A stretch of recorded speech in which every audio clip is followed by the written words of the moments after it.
Hello, I'm the Nostalgia Critic guy, remember?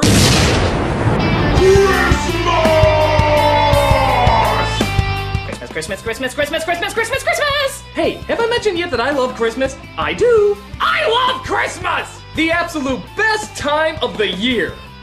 Even this job that forces me to watch the worst of Christmas can't possibly make me hate this wonderful holiday. Even when I see things like... I'm the ghost of Christmas future. The ghost of Christmas future? Yes, the ghost of Christmas future. I'm here to show you what happens if you don't start enjoying Christmas. But I do enjoy Christmas. What? Yeah, I love it. I'm all over it.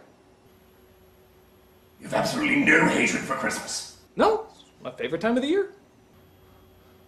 All right, guy. Don't think you understand quite how this works. Every comedy show does a Christmas Carol parody. Usually around Christmas. Well, not me. I don't wanna. I've got these 3 other ghosts waiting. They're on retainer. It's just too much. I don't care. Think of the possibilities. The sight gags. The puns. Think of the cameos. Look, I'm not doing anything Christmas Carol related anyway. I'm doing Babes in Toyland.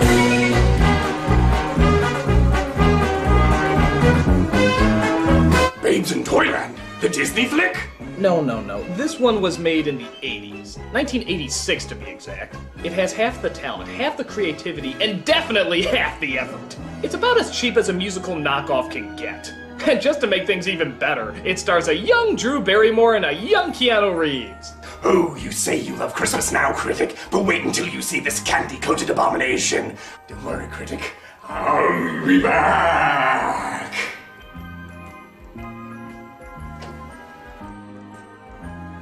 Well, let's get started. We start off with some Van Gogh snow and observe some of the slowest moving shoppers in mall history as we see our hero named Lisa, played by Drew Barrymore. Post-crack, I think. Why else would she choose this role? She's excited because as her sister's getting ready to go to work, she starts building up what she got her for Christmas. I got you a great present. Don't ask what it is. It's a surprise. I bet it's a new blender. Well, then what is it? Wait, Blender was a real guess? Good God, this must be the most boring family to have Christmas with.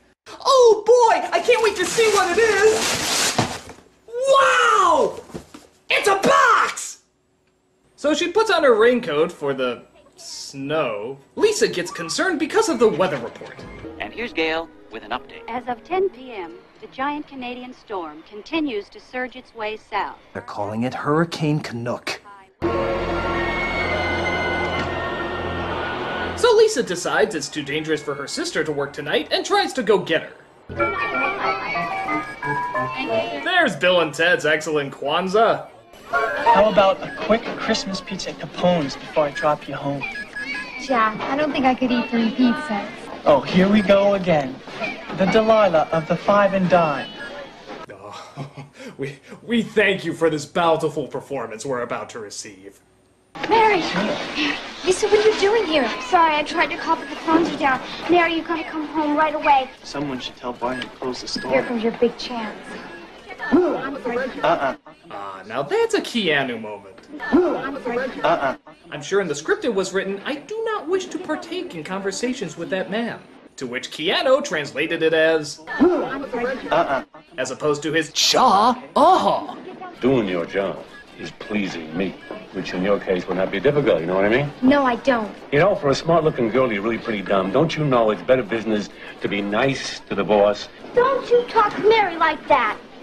What the heck is that? Another great delivery to go in the acting books. What the heck is that? Though, to be fair, I think we'll all be saying that line a lot throughout this movie. Oh, yeah, well, with your attitude, you could be out of here real quick, you know that? With your attitude, I could be out of here right now. There's a blizzard out there, but I'm going to take my baby sister home. Mary, I know, you're not a baby. You're 11 years old. Thanks for that. Come on, Lisa. Let's go find Jack. Oh, you like that and ruin my biggest one-day ticket here. What are you, crazy? I can't stop doing my Rodney Dangerfield impression. No respect at all. Excuse me, everybody. I just heard on TV there's going to be a major snowstorm hitting Cincinnati any minute. It's Christmas Eve, and you should all go home while you still can. Oh my God! Surely the 11-year-old girl who I've never met before knows exactly what she's talking about! Flee, everybody! Flee! Merry Christmas. Merry Christmas. Hey, that'd be funny if one of those balls actually hit him. So Reeve starts driving everybody home, which is weird, seeing how they clearly walked to work and they said on and on the roads were dangerous. And they can't help but sing a song about their charming little city. I come from C-I-N-C-I-N-N-A-T, Cincinnati, the best town in Ohio, USA. At first they called it Cincy, but since Cincy is so natty, What the heck is that? so natty, so they say. Hey, now the girls are pretty, pretty in this pretty little city. The fellas The Von Trapp family, they ain't. I mean to argue in the fence. But even God has had it with their singing and tries to smoke them by tree.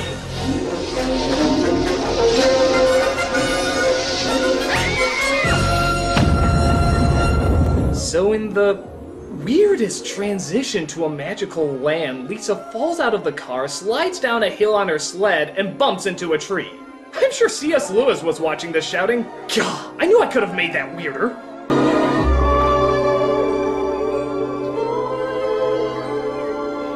every child's toy. So, as you probably picked up, Toyland looks less like an enchanted kingdom and more like one of those bad Bible-themed amusement parks, like Christian Corners or Jehovah's Wonderland. There's a monster in one of his wedding cake. You won't be pleased at that. Well, he doesn't deserve a wedding cake anyway. Yeah, it's a world so enchanted that animals don't even need to blink or move their mouths when they talk. It may look like heinous budget cuts, but it's all part of the magical experience. What the heck is that? I'm Georgie Porgy, chief taster at the Toyland Cookie Factory. Here, have a raspberry ripple. Wow, look at all the powdered sugar. That's not powdered sugar. I'm going to a wedding. What's so terrible about going to a wedding? Excuse me, I thought they were supposed to be fun. Not this one.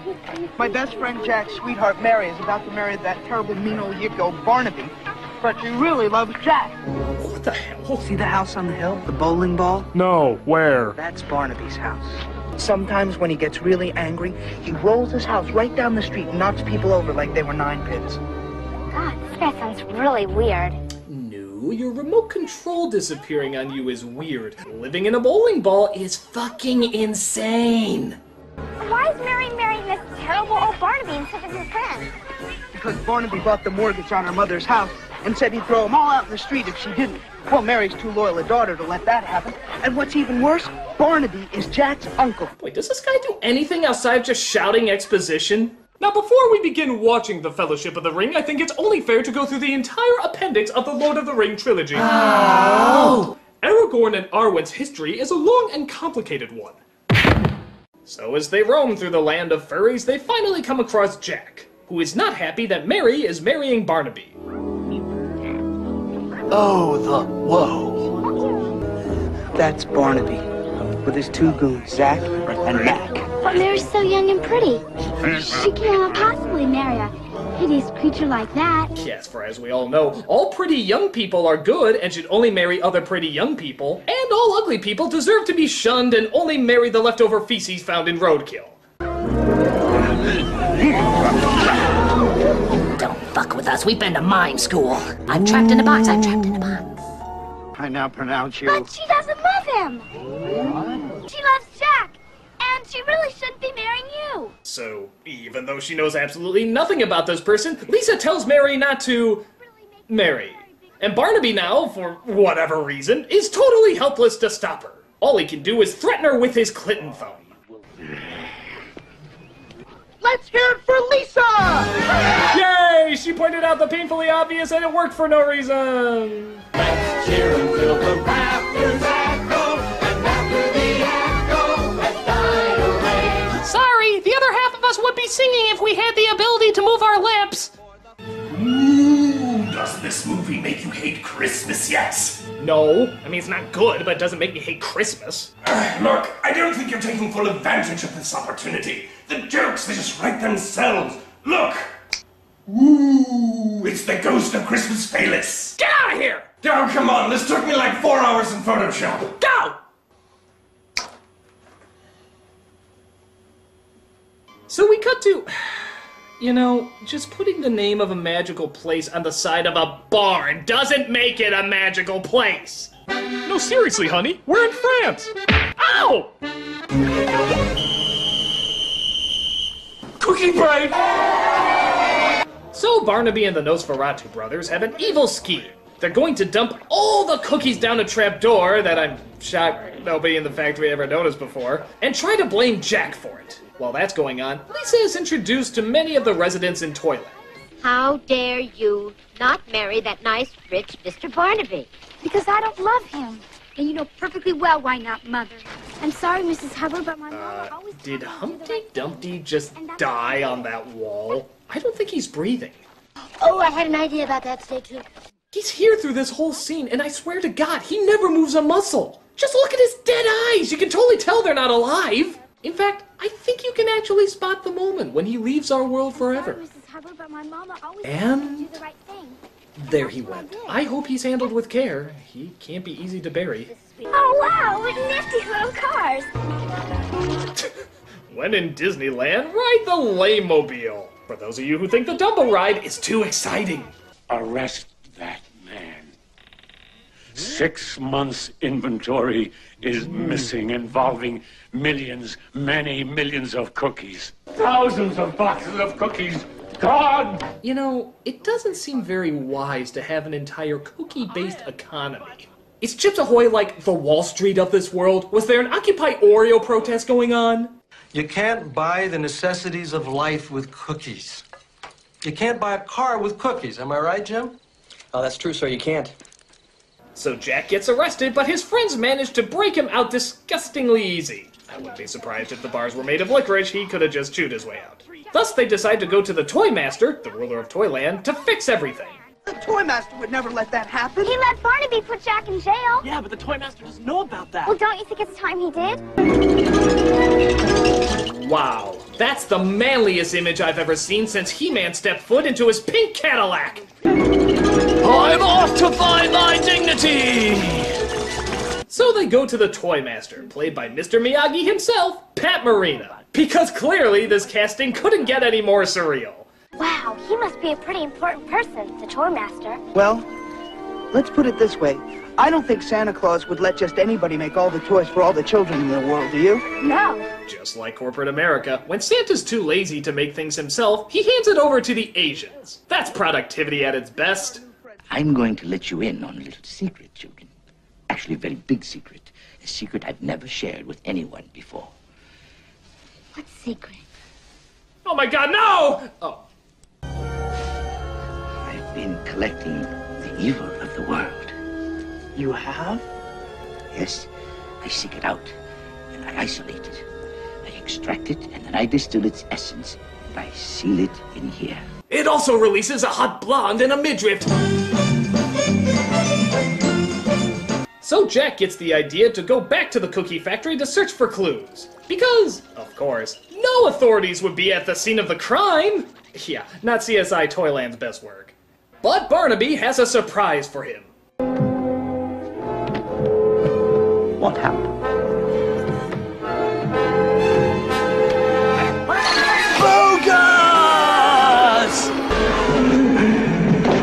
So Barnaby captures Jack and tells him all about his evil plan to take over Toyland.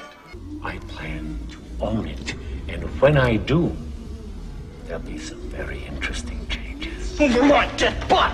Over my dead butt? Over my dead butt! Not that I assume your butt or any part of your body was alive, but that doesn't seem like a very good threat.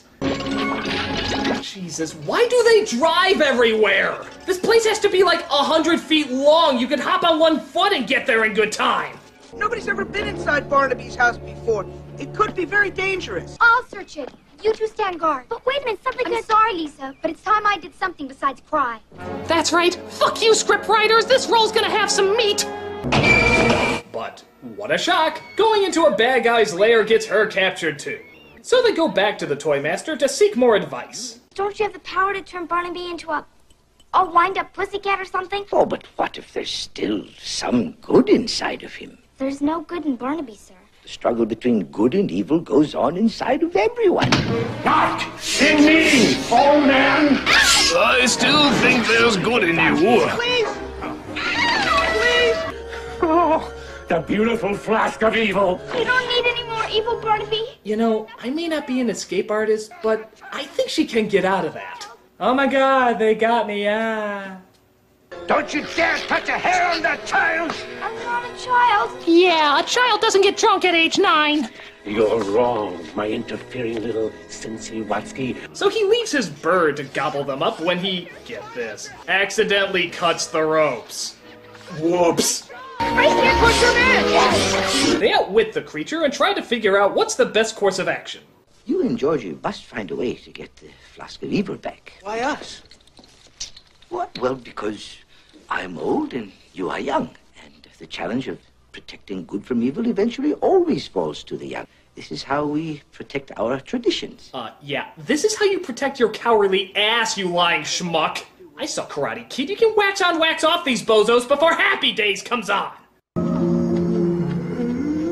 So they think the answers lie in the forest, as they, oh for God's sake, how many of these trap doors does this guy have? It's like the Underground Railroad if it was literally an underground railroad.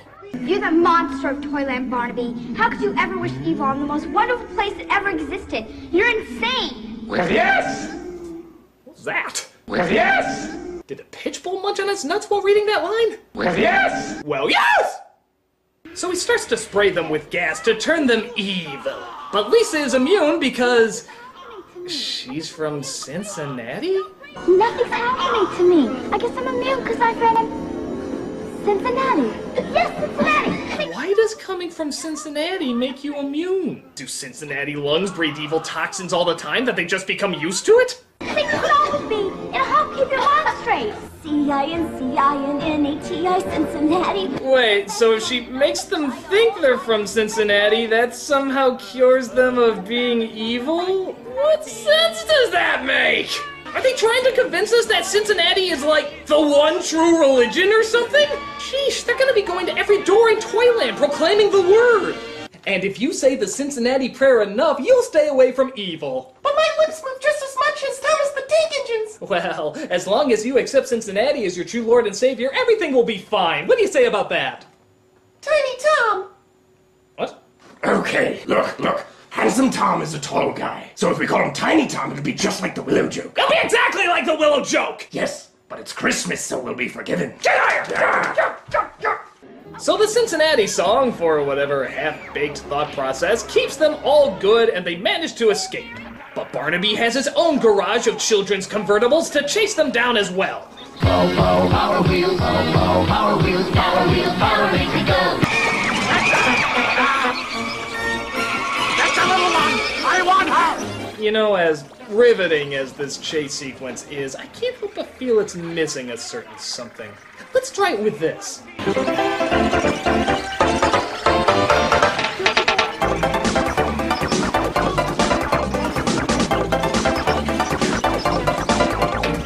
But they outwit Barnaby, so he feels it's time to unleash his evil army on Toyland after giving them all the evil gas, because it makes them eviler, I guess.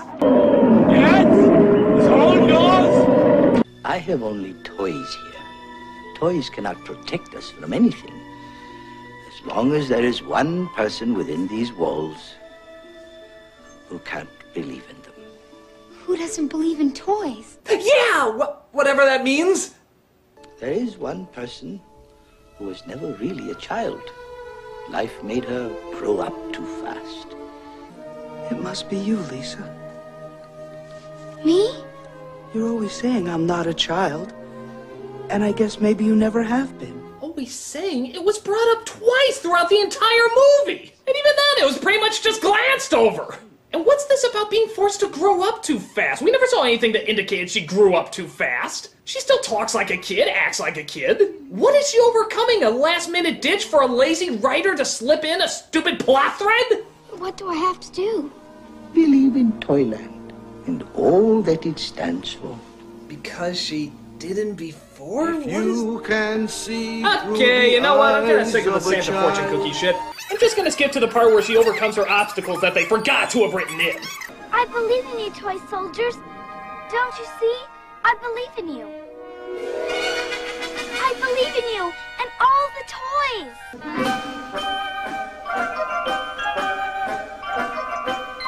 Ah, yes. Just look at the dignity of the toy soldiers. The restraint in their movement. The dignity in their march. The fact that those masks are clearly too big for any of the actors wearing them. Sound the trumpet's call!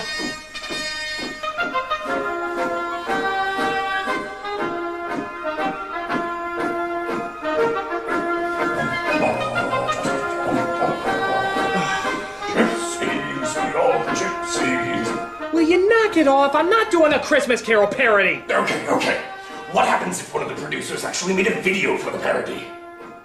Well, I guess if someone went to all the effort, I mean... Good! Lupa's already made one. She really wants to see the project move forward. Really? Lupa's on board? Oh yes, she's really passionate about it. Well, okay, let me see what video she sent. For God's sakes, what is wrong with you? Well, she's in the video. But she's tied to a chair. No. This is how she gets into character. It's symbolic of how she's breaking the bonds of her performance. It's really quite beautiful. If you come near me again, I'm calling the cops. Ah, joke's on you. They're already looking for me. So the toy soldiers go to fight the evil mutated Christmas trees and send them back to their bowling ball of doom.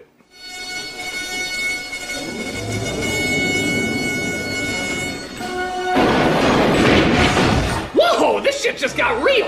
Imagination nothing, a good gun and explosives is all you need to save the day!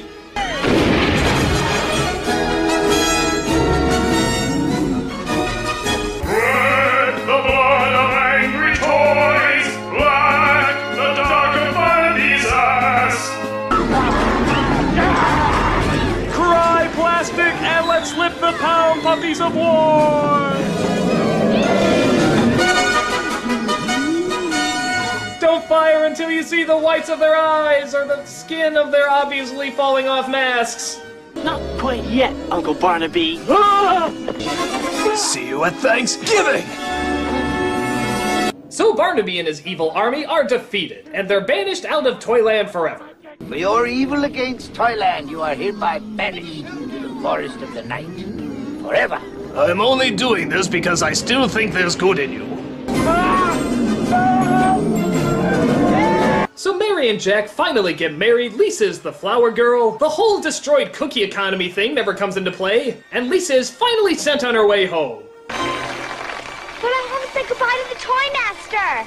Well, you should have a nice trip, Lisa, if you don't mind a few bumps. Hey, it's Santa Claus! Now egg roll, now fried rice, now mushu with ham, on wonton, on dumpling, and mugu gai pan.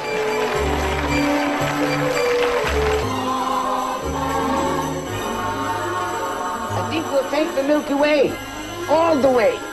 Hang on, child, and look out for the shooting stars. Yes, especially considering how little wind there is hundreds of feet up in the air.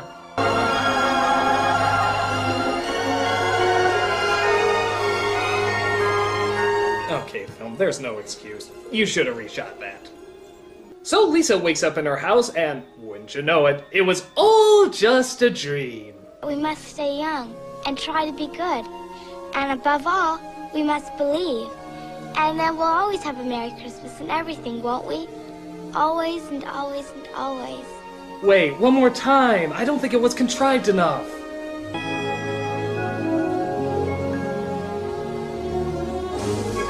So one of the toy soldiers shoots her the finger, gives her a salute, and they all live happily ever after. So that was Babes in Toyland 1986. Is it bad? Okay, that's a stupid question, but is it fun to watch?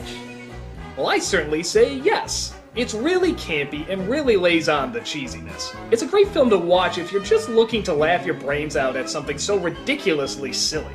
And personally, I had a ball watching it. So, if enjoyably bad movies are your thing, certainly check this one out.